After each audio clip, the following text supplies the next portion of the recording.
Hi, I'm Matt. And I'm Josh. Welcome to Neat Nation. That was fucking great.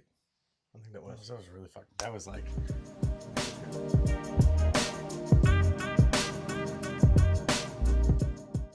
Today, we're going to talk about the Old Overholt 12 year. This is a brand new release for the fall of 2025. Being a Jim Beam fan, I was very excited to pick up this bottle today. So, yeah, I think we should crack into it. And I personally can't wait. I've been a huge fan of these. The 10 and the 11 year were both fantastic. Yeah, the 117 proof, 12-year-old rye whiskey. Like, let's go. Now, there's not a lot of information out there about this as far as the mash bill and everything. So I would assume that it's probably a bourbon drinker's rye, probably meaning it's at least 51% rye, a lot of corn, and some malted barley in there. But yeah, no, let's crack into this thing and see what it tastes like. Let's go. Fucker. Love that sound. Oh yeah. I'm excited for this cork pop. Big fat cork. Ooh. Yeah. That was a chewy cork pop. That was a good one.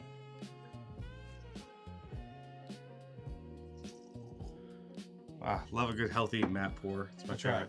And you only spilled like the tiniest little bit. I swear every time. Professional. Yeah. Professional. Well, yeah, man. Cheers. Cheers to you guys. Absolutely. Oh boy. Okay. So there's also a 10-year version of this and an 11-year version of this. So I think after we get into this one a little bit, maybe we should pull out the others and see how this one holds up to the past releases. I definitely think we should. On the nose, I'm getting just so much caramel, brown sugar, dark oak notes. I mean, just for a rye, it is very bourbony on the nose. Like just super sweet. Maybe even some butterscotch, which is crazy for a rye. It is.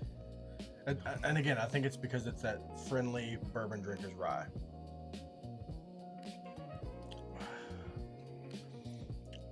Oh man. Oh wow. It's very dark on the palate. Like a lot of dark notes in there.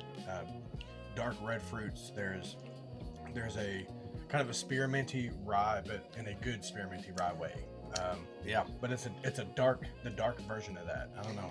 So I feel like the palate follows the nose at first, but there is more rye on the palate than on the nose. If I remember, I think there's more rye on this one. I'm getting more rye notes than I remember getting on the 10 year. So, which is crazy because this one's even older. But it's got that nice proof point. I would call this a medium long finish, right? Definitely the oak lingers the most. Like there's definitely and I do know the Old Overholt, that's your regular release that you can find on the shelf. I think it's a $20-$30 bottle. The mash bill on those are 80% rye, 20% malted barley. So do you feel like this is that? I don't know that I've ever had the shelfer, but I would think there's no way, right? I'm not getting that much rye, right? I don't know. I guess there's only one way to find out. I tell you what, I got to try the shelfer. If this is 80% rye, I mean, that's crazy. Yeah, because there's a lot of sweetness. The oak is very present. I definitely want to know how this holds up. I agree. So maybe elbow me a few times in the process. Well, I wish I had a good one for that, but I don't. I can't think of nothing. It's fine. I get it. You're big and strong. You're bigger and stronger than I am. I'll let you pour yours.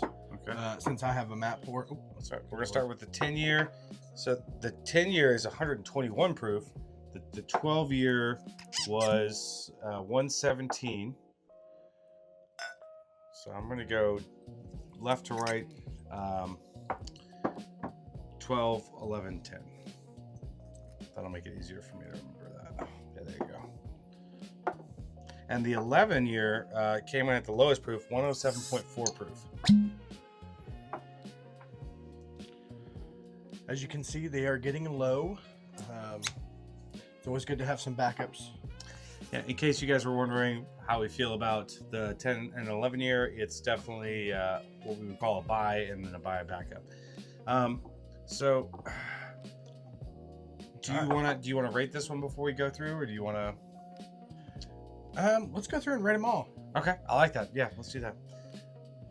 All right, so all right, now the 11 year is where are you still want to know this over the 12 year?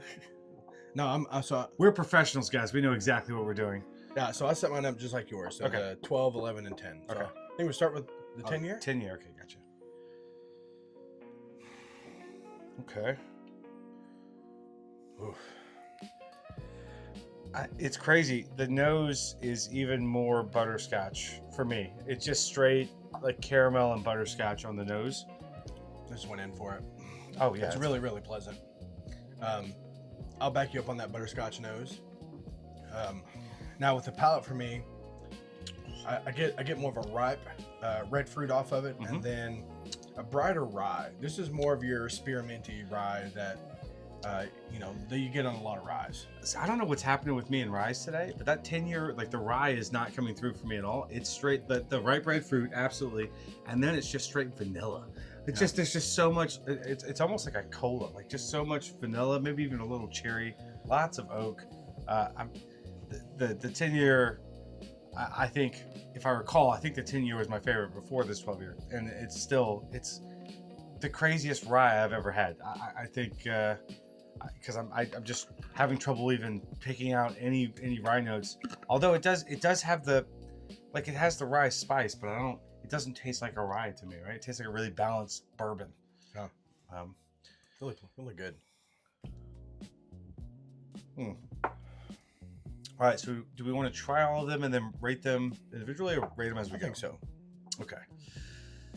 I think I'm more excited. I've been waiting to try these side by side for a long time, so I'm just excited to taste them. I think, see how they compare to each other and hold up.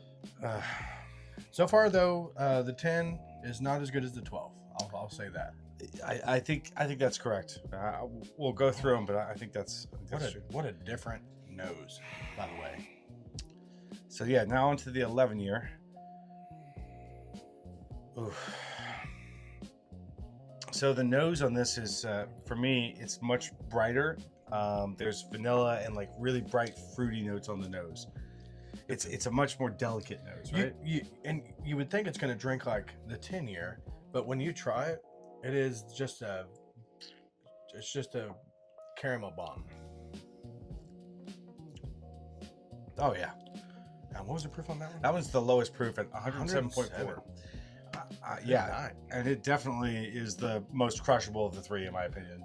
I mean, like he's 100% right. Vanilla, caramel, for days. It's actually got a nice long finish for the proof point. Yeah. But it's a little bit brighter, I would say. Like it's a little bit more delicate, kind of like a wheated whiskey compared to a bourbon, I think, where it's a little bit softer and easier to drink. That's why I say crushable. I mean, yeah, that's really good. Yeah.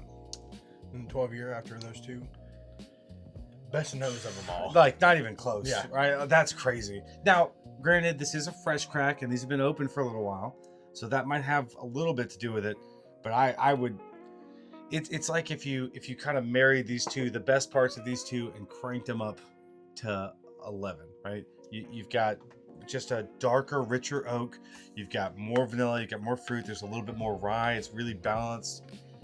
You smell this and you just want to really get into it. The cool thing about this as well is, going through them like this, the 10 through 12, you really see how the profile develops as it gets a little bit older, which is a lot of fun, I think. Oh, I agree, 1,000%. So, real quick, what's the? Do we know what the retail value is on the cask strength? I think I saw it today on the shelf for like 115. I think. Yeah, I don't know what MSRP is on it. I'm pretty sure MSRP is $99.99. I think I paid around $104 for each bottle here. Yeah. So, I can tell you, for any of these three, if you see them on the shelf, my personal opinion, if you do not have one, I would have at least one. These are an absolute buy. Mia wants to get in on the video. Yeah, 99.99. 99.99. If you find it anywhere close to retail, I'm a buy all day. And if you, I mean, personally, I would, if you can buy it and get a backup. These are some of the best ryes I think I've had in a long time. Especially these are relatively easy to find, right? They're allocated, but they're not.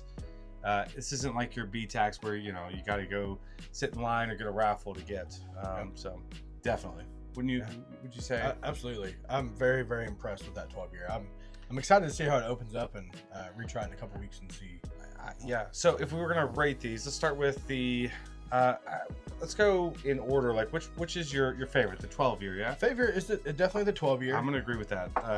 Yeah. I would say the 11 year is probably the second.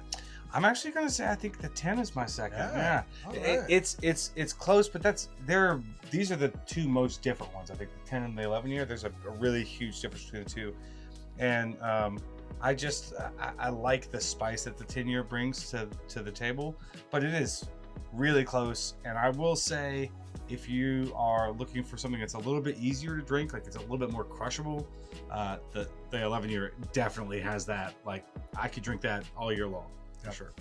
All right. So what do we want to give? How do we want to rate the 10 year? You got yours in third place. So yeah, it's third place for me. It's still really good. I'm gonna give it a 6.8. 6.8. Now Matt has like a sort of a lower scale than mine, but for me, I think we're actually kind of getting closer on this one. I think these are all great. So the 10 year is my second place. I think I'm gonna give that a 7.8. I think that's where I'm at on that one. All right, that's a good score, actually. That's a really good score. 7.8. Yeah, 7.8. That is what Matt gave a GTS, by the way. Yeah. So, listen, let me just say this. So, my scale is a little off, probably as Josh says here, but my 10 out of 10 is a 27-year-old Old Carter from Heaven Hill, and it blew my socks off. Right. So that's my 10 out of 10. King of Kentucky's up there with that. Didn't beat that bottle though, that's for sure. But so that's my 10 out of 10, just to kind of give you an understanding of my ranking. And my ranking at the moment is more of a sliding scale. There's so many bottles out there. It's really hard for me to say like it's really just this bottle over this other bottle.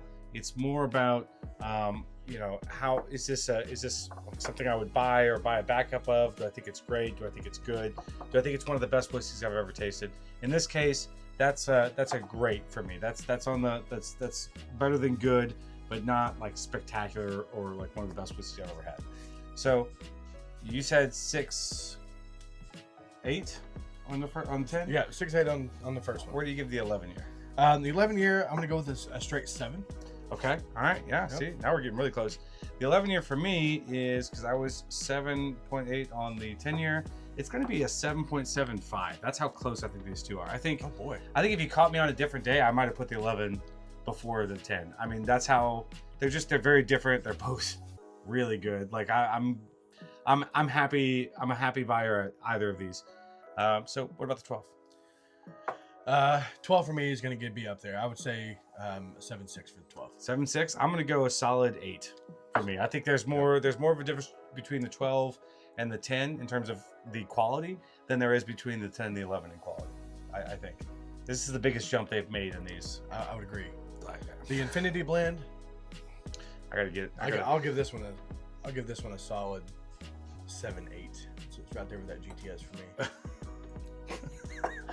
I will say this surprised me. I knew it was going to be good, but I don't think I expected it to make that big of a jump from the 11 to 12. So if you see it, definitely our recommendation, buy it. It's really, really good.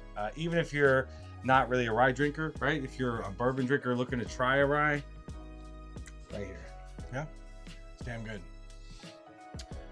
So tell me what you think about the Infinity Blend here. Oh, okay. Let me get in there. I had a little bit more left in my glasses than you did. I probably should have had a few more sips before I did it. You gave yourself that force.